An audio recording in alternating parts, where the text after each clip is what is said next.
been murdered is a terrible thing to bear. To find that the murderer is your family doctor is a horror that must be difficult to comprehend. But in the north of England, in a small market town called Hyde, near Manchester, families have had to learn to accept the fact that their friendly, highly respected doctor had quietly and persistently been murdering their loved ones.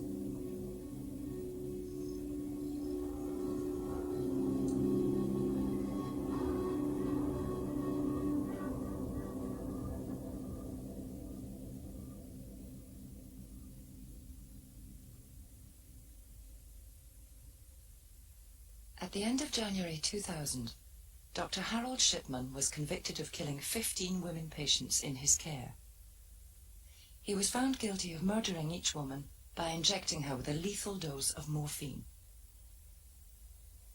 Each of the 15 women, some in their 80s, one only 49, had died unexpectedly. One had died in Shipman's surgery. Most died in their homes, seated in armchairs as if asleep, a sleeve rolled up as if to receive an injection. None had been terminally ill. All had seen Dr. Shipman moments before their deaths. Cases of poisoning are perhaps the most difficult crimes to detect, and in the hunt to discover the truth behind the deaths of Dr. Shipman's patients, forensic science had to work hand in hand with the police in what would prove to be a particularly grueling and complex investigation.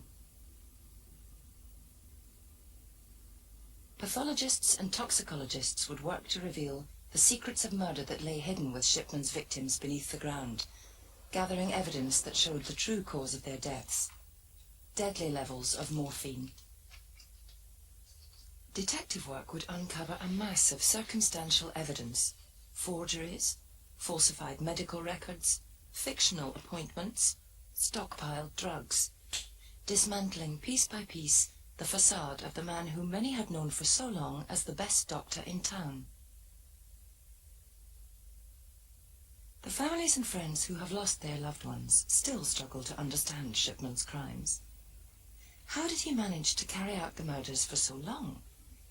Why did he choose morphine, a drug that was popular with poisoners of old, but a far from obvious choice for the modern murderer?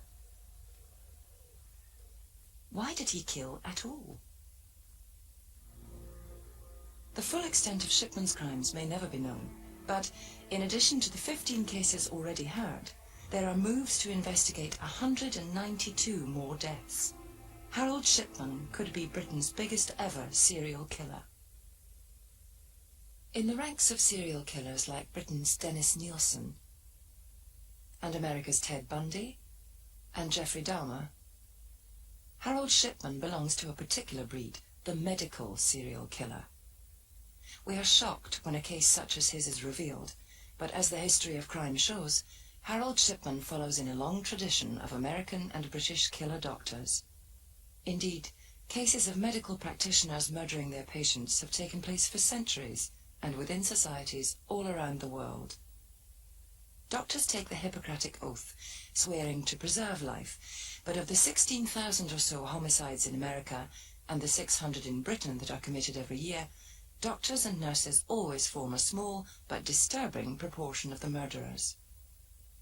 If anybody wanted to become a serial killer and was choosing a profession in which to go, that they would be quite well advised to go into the medical profession, for the simple reason that a doctor, particularly a local GP, establishes a very high level of trust between himself and his patients.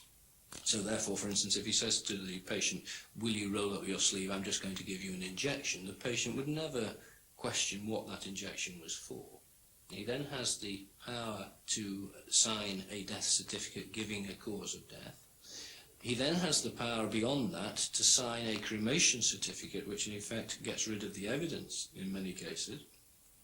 And the circle is complete in that sense. Harold Frederick Shipman was born in 1946 into a hard-working Nottingham family. Shipman, though never described as a brilliant scholar, succeeded in doing well enough to secure a place in medical school. But Shipman's mother didn't live to see her son's success, and her slow death from cancer her pain eased by the regular morphine injections when Shipman was just 17, affected him profoundly. Soon, however, Shipman would be building a family of his own. While a medical student, he married and was soon a father. 3 more children would follow. By the time he was 30, in 1975, Shipman was established as a doctor working in a group medical practice in a town on the Yorkshire-Lancashire borders. But Shipman had begun to suffer from blackouts, and his colleagues suspected that he was suffering from epilepsy. Before long, the truth emerged. Shipman was a drug addict. Shipman would state that his addiction to pethidine, a morphine substitute, had started when he was at medical school, where he had sampled it as part of his training. He said that severe depressions had made him increasingly reliant on the drug. Pethidine, like morphine, is highly addictive. Shipman admitted taking between 600 and 700 milligrams of pethidine a day, which would have meant about 14 injections.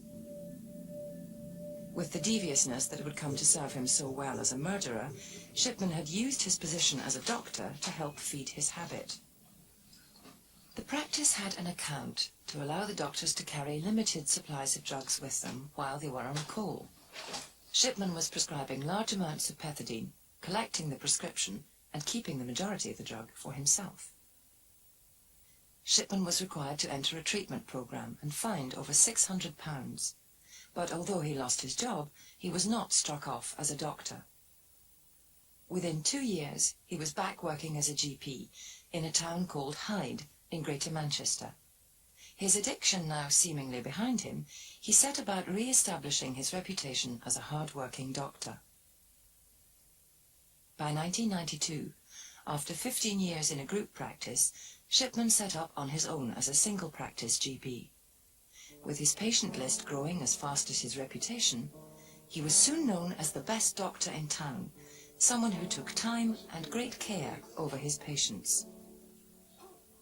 Beneath the surface, however, certain local people suspected that there was a malevolent force at work. Dr. Shipman's patients were dying at an unusually high rate. Michaela Sitford, the journalist who eventually broke the story of Harold Shipman, discovered that the doctor had for some time been the subject of disturbing rumours.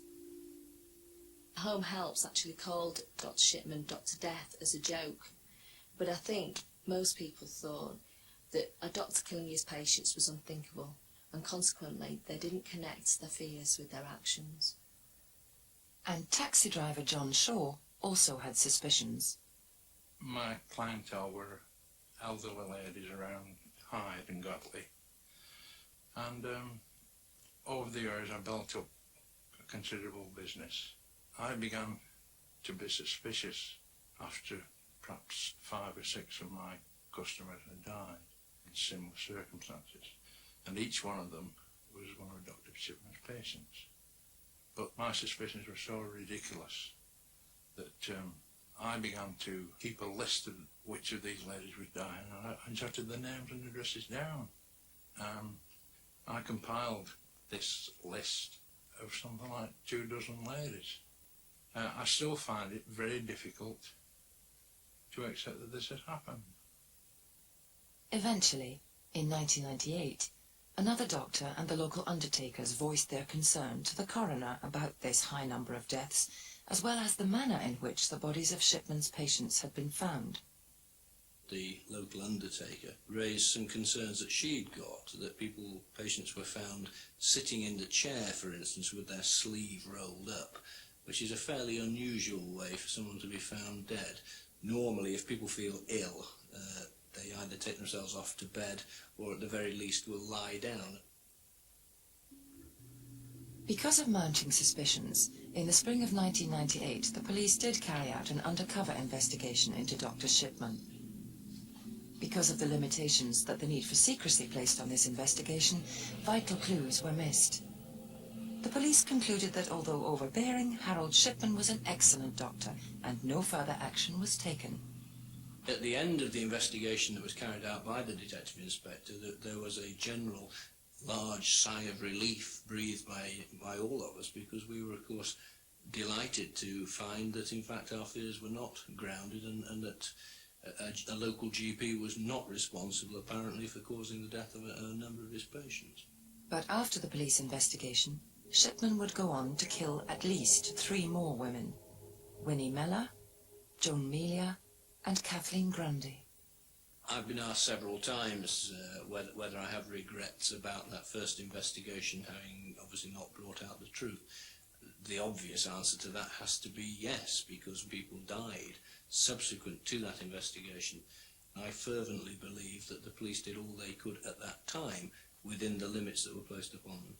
People like Shipman can carry on indefinitely simply because no one is likely to suspect them. He was absolutely sure that he would never be caught. Most serial killers don't really like people very much, and this is one of their basic characteristics. It must be very satisfactory for someone like Harold Shipman to be able to deal out death in this way. He'd feel like a god. Each morning I get up and open the curtains. I'm looking at property where I know that these ladies have lived and died. On this little estate, there must be half a dozen of his patients who had a visit from Dr. Shipman and died shortly afterwards. All those ladies were friends first and customers second.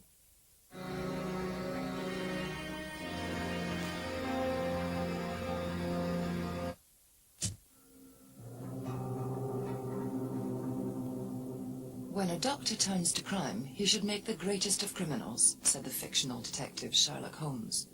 With his knowledge, power, and accepted position, the doctor who kills should be unstoppable. And as the case of Harold Shipman shows, he nearly was. Finally, however, it was a poorly forged will, that of his patient Kathleen Grundy, that sparked a police inquiry which would eventually reveal the true extent of Shipman's terrible crimes. Mrs. Grundy's daughter, Angela, a solicitor, was shocked and very suspicious when her mother's will left her whole valuable estate to Dr. Shipman.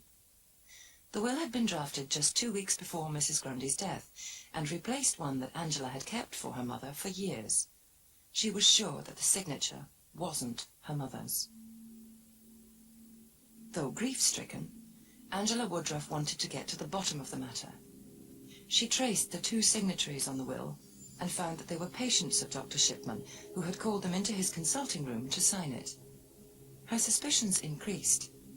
Either the doctor was being framed, or something even more sinister had happened.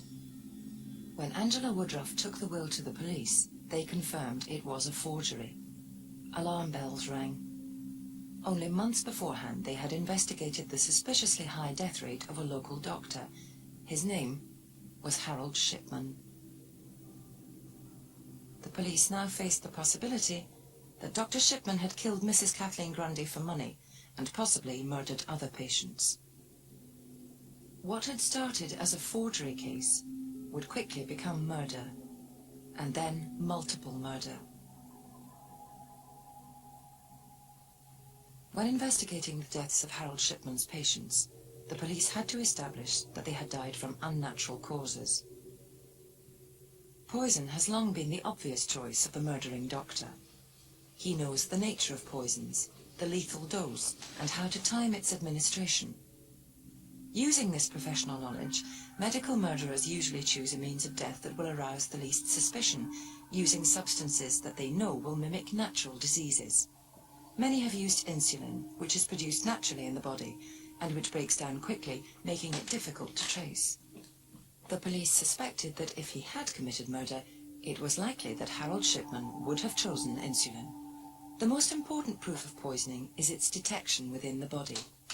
It became clear that if the police were to find the truth behind Kathleen Grundy's death, it would be necessary to exhume her body.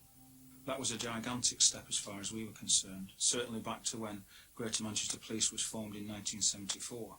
No exhumation had ever taken place in the Greater Manchester area. What we had to do was to convince the coroner that we had sufficient suspicion to warrant that big step, and to convince the family as well. In any case where there's the possibility of murder, the body has to be fully examined. Clearly we can't convict someone of a murder just on the off chance that we think they may have poisoned them or shot them.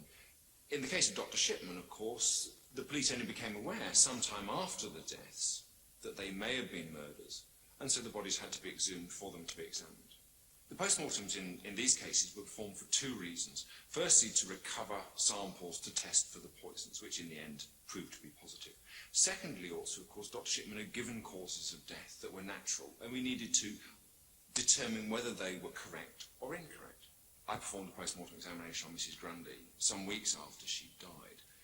Dr. Shipman had said that she died from old age. Old age can be given as a cause of death in anyone over 70, but it's normally associated with a period of debility and decline, not something that was true of Mrs. Grundy, who'd been hale and hearty up until the day of her death.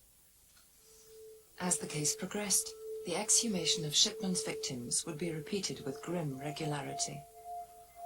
Once the pathologists had completed their work, several weeks elapsed as toxicological forensic tests were carried out. Initially, we took tissue samples, those being the liver and the muscles. A small sample of those was made into a homogenate, which is basically liquidizing small samples of tissues. The screening test identified an opiate in all the tissues that we sampled. We then went on and confirmed the presence of morphine.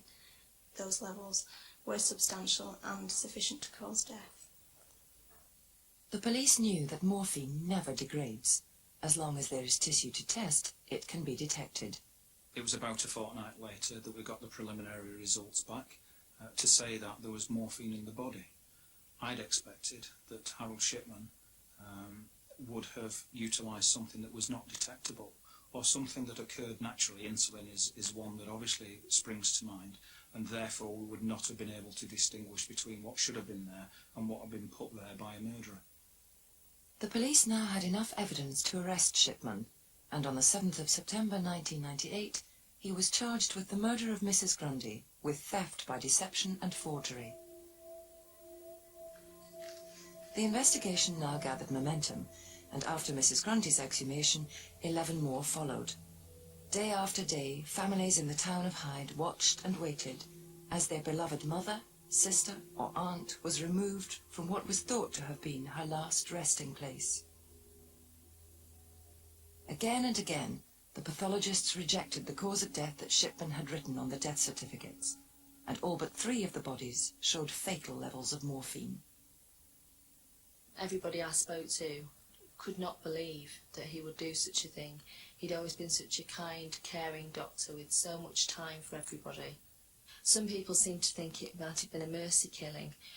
This was one of the many excuses that people clung to. They were so desperate not to believe that he could hurt them so maliciously. But obviously as the exhumations went on and on, they were forced to face the truth.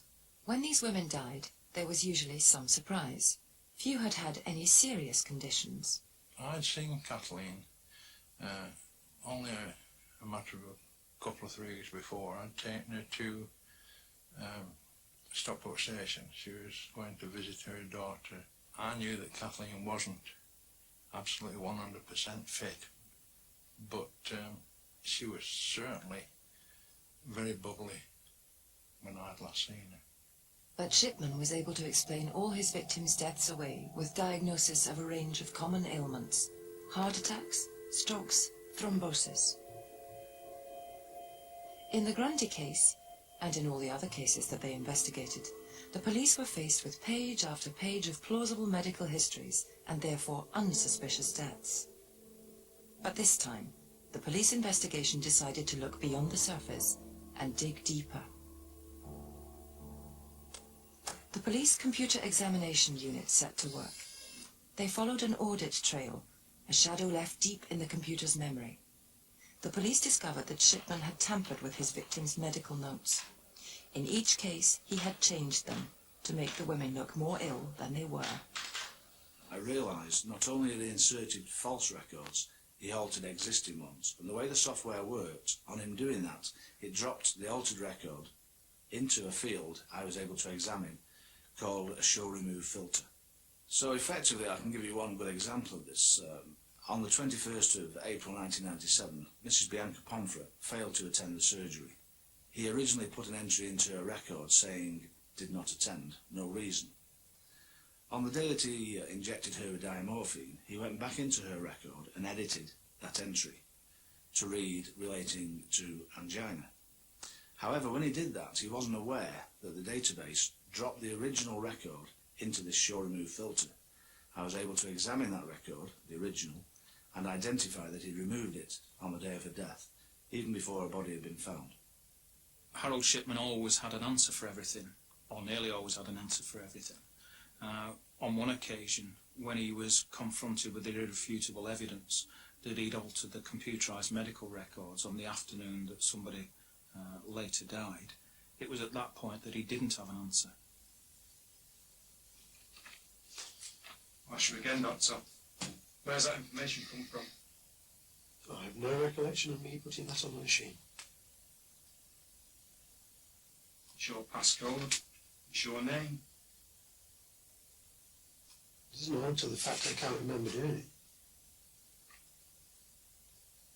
You choose not to remember. It wasn't too long ago in this interview where you were explaining you'd been to see the family, checked the computer record, and was telling them all about this angina.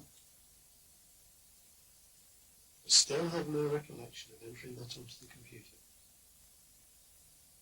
Mr. Shipman's personality was very complex. Very high opinion of himself, felt he was a computer expert. I feel that his actual abilities were not that proficient. When police checked telephone records, they discovered more deception. Again and again, they found that there was no record on the day that they died of a patient phoning the doctor to call him out, as he had stated. There was no record either of the surgery contacting him on his rounds to make an urgent visit, and no record of Shipman calling for an ambulance from a patient's house, something he assured relatives he had done. The police also had to ascertain how Shipman had obtained large quantities of the morphine, the drug that was in effect his murder weapon. The police compiled a list of 28 patients from whom Shipman had taken the morphine. His method relied on keeping what remained of the drug after a patient had died, prescribing morphine to patients who were actually dead, and in some cases healthy patients who had no need of it, all this in order to keep it for himself. As the court in Shipman's trial would hear, the speed with which morphine takes effect would also have appealed to Shipman. Families and jury listened in horror as the symptoms of death by morphine were described. After injecting a patient, within 2 minutes their breathing would be slowing down. By 5 minutes, breathing would be very slow indeed, 2 or 3 breaths per minute. They would appear to be asleep. Their lips and fingers might well be blue, and their toes might have a blue tinge to them. If their brain couldn't receive oxygen because breathing had stopped, they would die.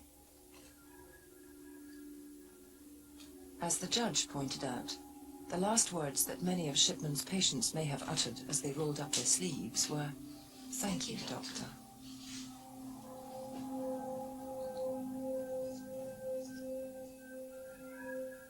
Morphine was a strange choice for a modern medical murderer such as Dr. Harold Shipman.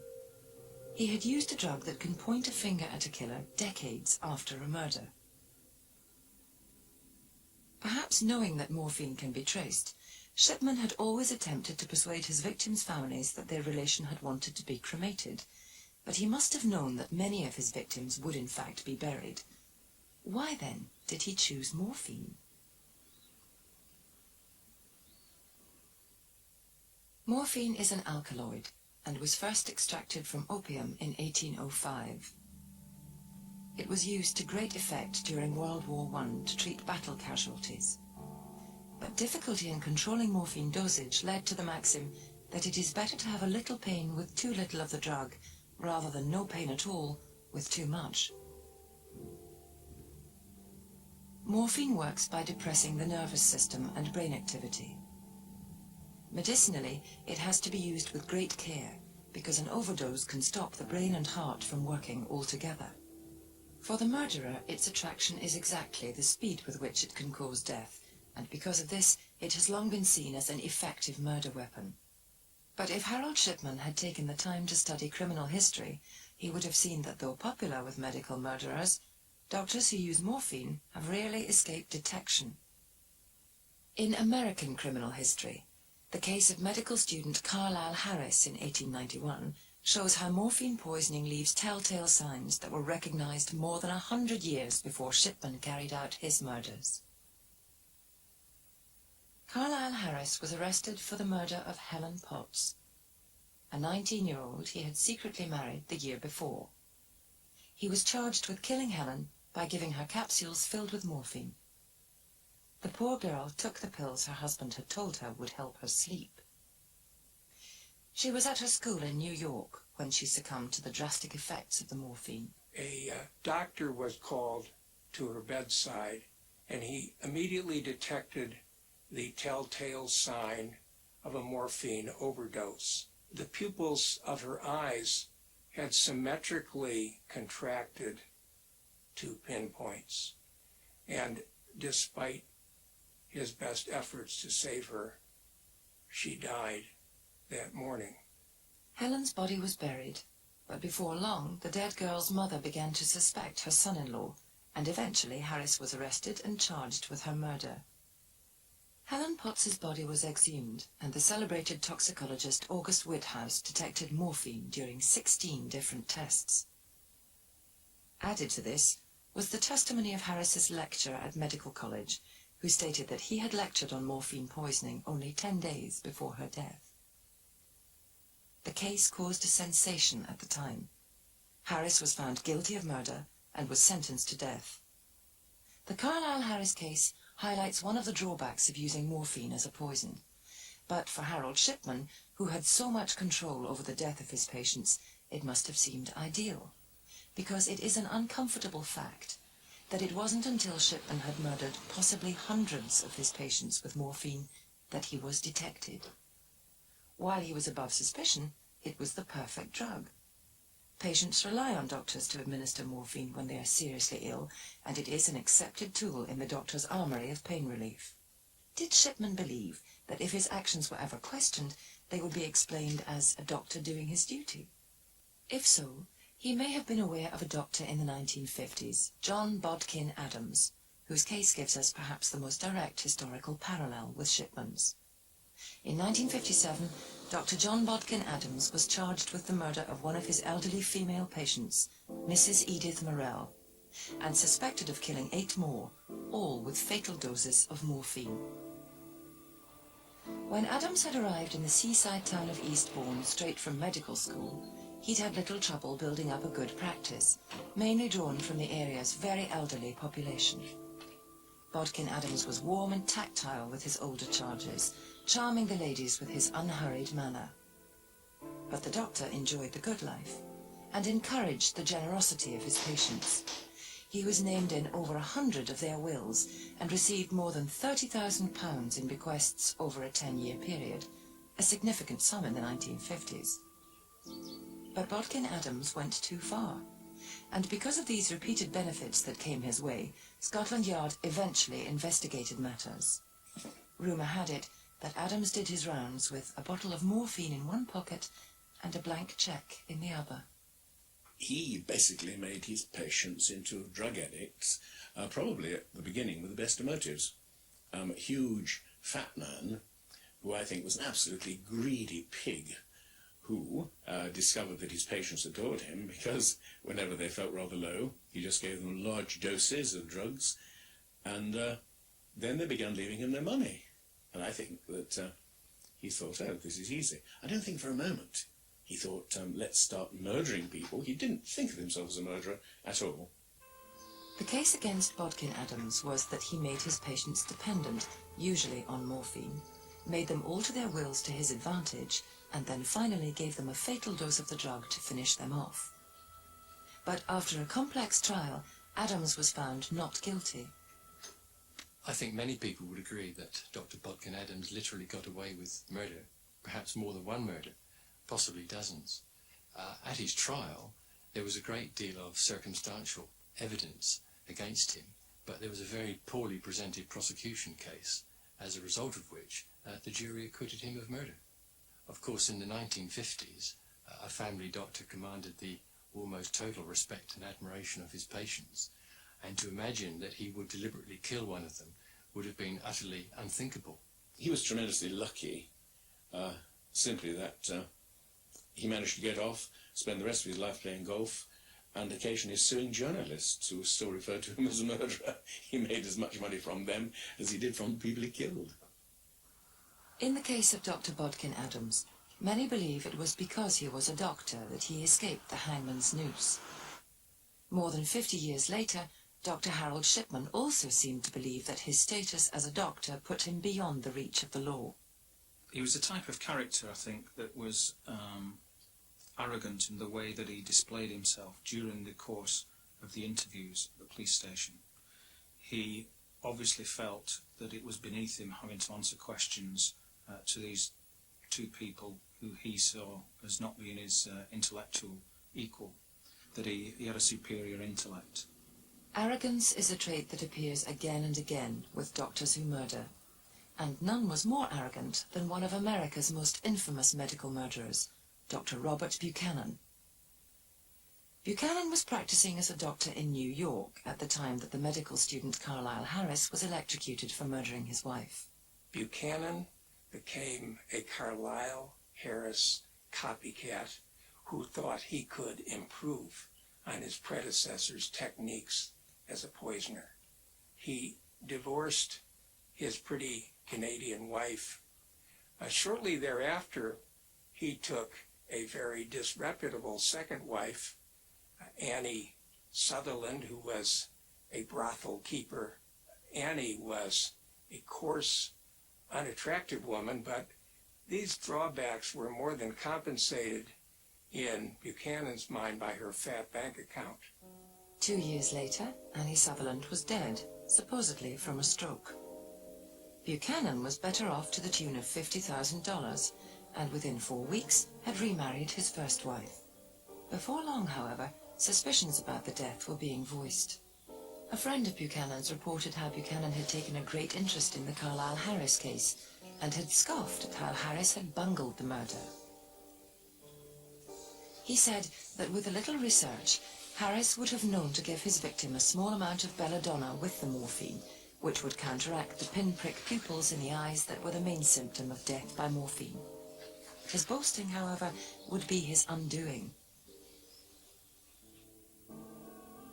Buchanan was arrested. Toxicological tests proved that not only had Annie Sutherland died from morphine poisoning, but that belladonna was also present. In spite of his claim to superior medical knowledge, Buchanan was found guilty of murder and executed. Buchanan had bragged about his perfect murder. Harold Shipman, like Bodkin Adams, became greedy and badly forged his patient's will. It seems that even medical murderers can't stop themselves committing stupid errors. Very, very often you find that the addictive killer will engineer his own capture and arrest in order that his cleverness should be finally exposed to the world. Now, Shipman, I think, needed this final gamble with the world. I am cleverer than they think. I am cleverer than they realize. I'm not only going to be caught, I'm going to get through this and come out victorious in the end. I'll show them just how clever I am. Harold Shipman became a calculating killer who used his position as a doctor as the perfect cover for his crimes. But what was his motive? Why did the good doctor kill?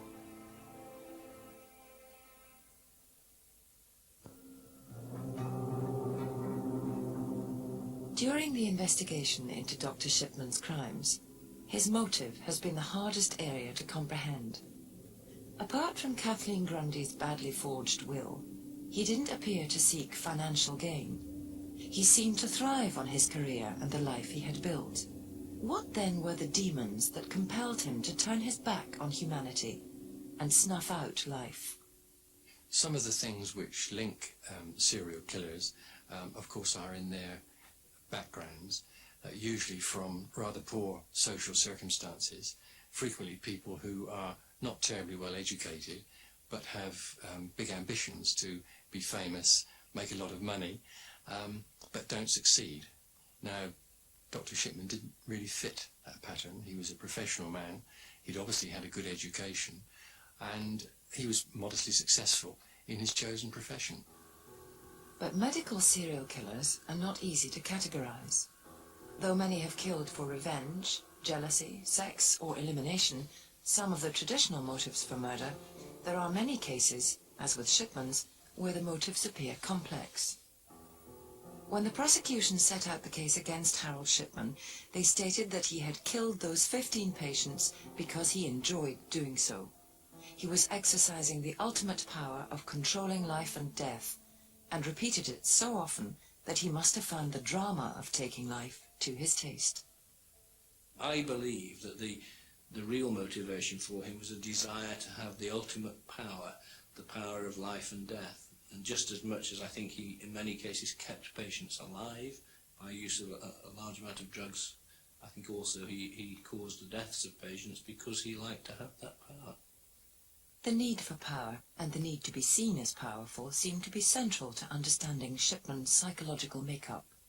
What we're dealing with here is an extremely twisted personality, which emerges mainly in the fact that he could be so bloody rude to his inferiors, to anyone who was under him, and yet was regarded as such a complete charmer by his patients. Shipman had left his very ordinary roots. His father had been a lorry driver and had risen to become someone.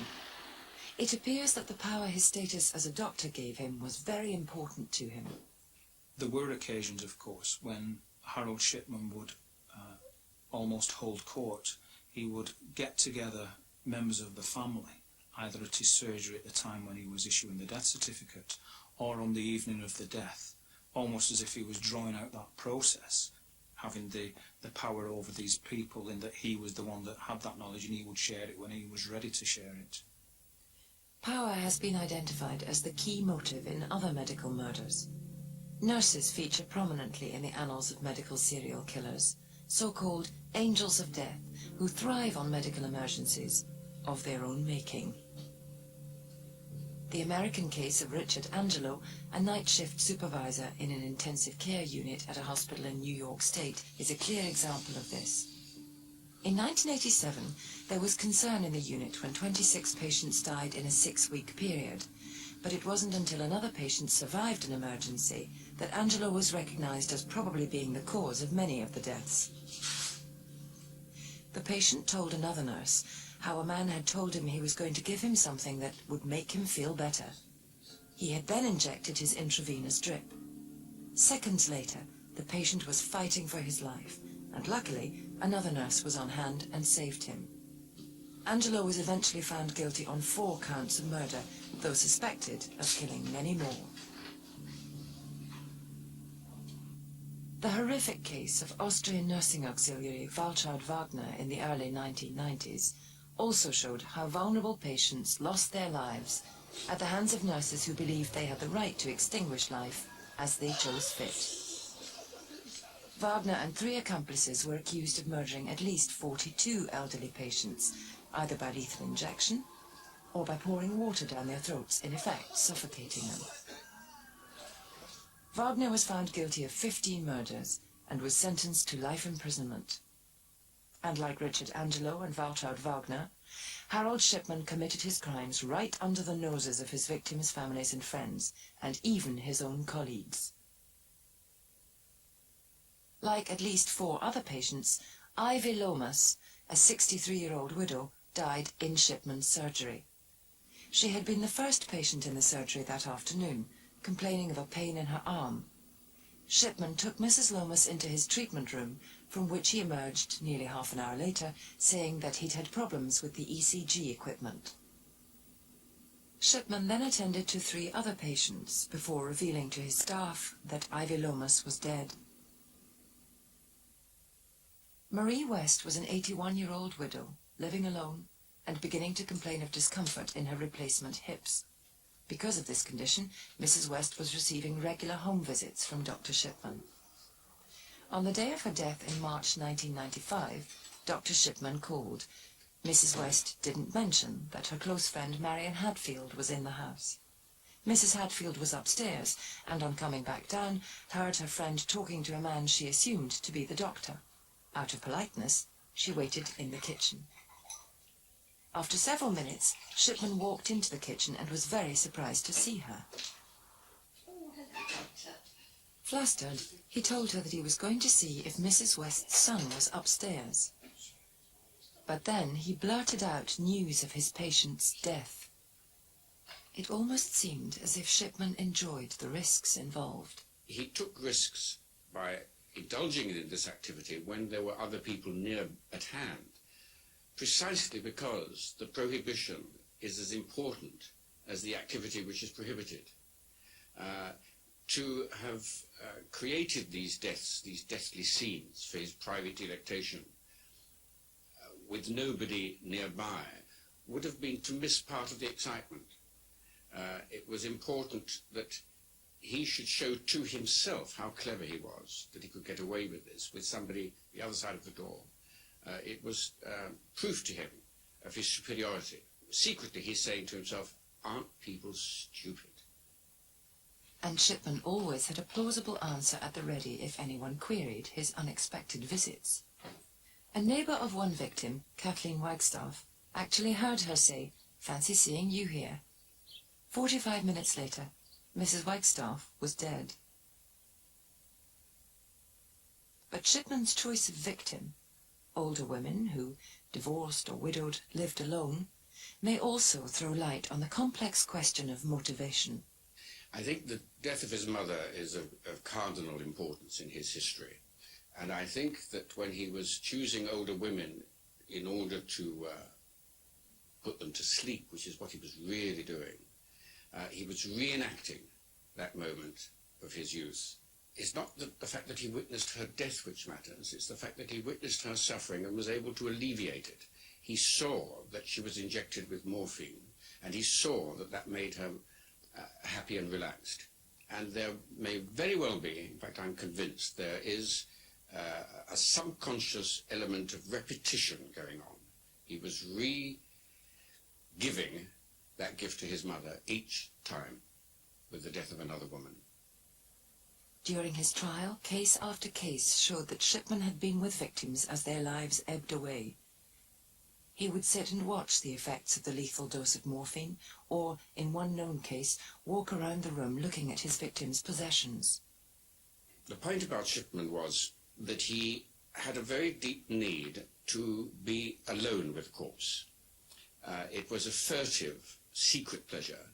The deepest moment of pleasure for him would not be at the time that death occurred, but immediately afterwards, when he now had his own private creation. The act of killing was not what mattered so much to him as the result of the killing. It was the presence of death which entranced him.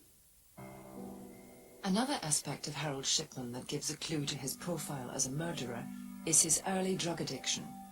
Studies of multiple murderers have shown that addictive patterns of behaviour are central to understanding the mind of the serial killer. He was hooked, just like a drug addict. He got something out of each crime. It sort of left him feeling good, and he would probably have continued for the rest of his life. Not only had Shipman been an addict, but as a middle-aged doctor, his life was dominated by drugs and needles. A fascination with drugs is often found in poisoners, who appear to relish the preparation of the poison as much as its administration. A classic example of this is Graham Young, the infamous British poisoner of the 1960s and 70s. Graham Young was obsessed with drugs and poisons. He poisoned various workmates and friends and members of his family, and attempted to poison other people as well. He said of his desire to kill, "It was like a drug habit, except it was not me taking the drugs." His obsession was so extreme that even at the funeral of his stepmother, whom as a little boy he had loved, but who he had confessed to murdering by poisoning, he poisoned his uncle, who luckily recovered. Graham Young could give no explanation for his crimes except to say that he had a terrible coldness inside him, and in this he appears to resemble Dr. Shipman. For when Shipman killed, he no longer saw his patients as human beings. He was distanced from them. They were not real people with personalities, with families, with lives. In this, Harold Shipman typifies the ruthless egotism that characterizes poisoners. And like all doctors and nurses who murder, he was guilty of grossly misusing his medical training. As the judge in Harold Shipman's case, Mr. Justice Forbes, stated after the jury had brought in the verdict, "Each victim was your patient. You murdered each and every one of your victims by a calculated and cold-blooded perversion of your medical skills." On the 31st of January 2000, Harold Shipman was found guilty of the murder of 15 women. As a result of the Shipman case, Britain's National Health Service plans to introduce an early warning system where medical staff would be encouraged to report unusual events, such as patients dying in a surgery. A system called revalidation, where doctors have to prove that they are fit to practice, is also being considered both in Britain and America. The Greater Manchester Police Force have stated that they are examining the suspicious deaths of almost 200 more of Dr. Shipman's patients. The case goes on.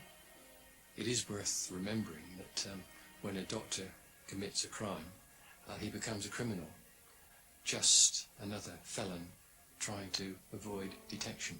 Seeing Shipman in court, you saw the personification of utter ordinariness, nondescript, unnoticeable, unremarkable, but deeply evil.